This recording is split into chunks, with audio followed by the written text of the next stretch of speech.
Tigray is one of the more than 2 million people who left Western Tigray, either forcibly expelled or fled the gruesome atrocities in the area. He is now sheltered at Maiweni IDP camp in Mekelle, the capital of Tigray. Tigray says he has suffered a lot in cold cell in Humora, where he saw 21 ethnic Tigrayan prisoners being taken at night with their hands tied back and never returned, and he later knew that they were thrown into Tekeze river. We were 28 in one prison room, and only 7 of us remained at the end. The armed men from the Amhara expansionist groups came every night to take them and never returned them. They threw them into the Tekeze river with their hands tied back, as we learned later. 21 of the 28 prisoners in one cell had to face this fate. What saddens me most is that there was an old man with his son, and they threw both of them into the river. His son was a school principal in Humora. They used to beat us with a stick every day in the prison. No single youth returned from the prison. All of them were thrown into the river. The survivor also said that the forces targeted the rich men more, and they were saying that they would not waste a bullet to kill Tigrayans, rather they would throw them into the Tekeze river.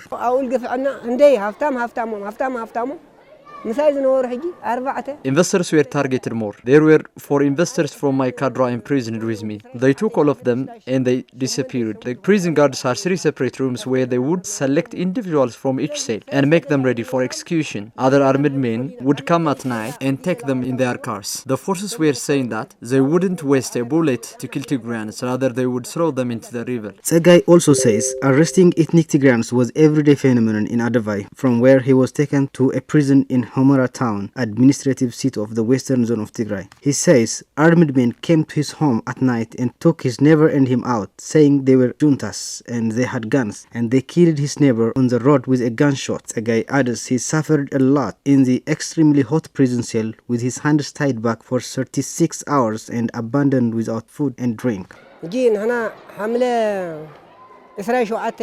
It was on the 27th of July, 10 a.m. at night, that armed men came and took me out, saying I was a veteran and had a gun, so I didn't have any. We were 2 of us, and they boarded us on a car and drove us from Adavai towards Humora. They pulled over on the road halfway to Humora and told us to get out of the car. They killed my neighbor with a gunshot on his forehead, and they took me to Humora and threw me into a prison cell. They tied my hands back and kept me for 36 hours without food and drink. Now my left hand and right leg are almost paralyzed. The witness also says that he was threatened and beaten a lot even after he was released a month later from Humora, and he was arrested for another month in Adavai. He says the invading forces treated ethnic Tigrayans inhumanly. They killed innocent civilians and they prohibited burying their bodies.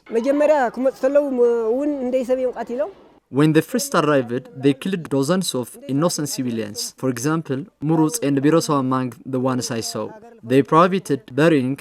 Their bodies were eaten by hyenas and dogs. I saw a dog holding a man's hand. It is horrific. They treated Tigrayans not as humans, but as savages.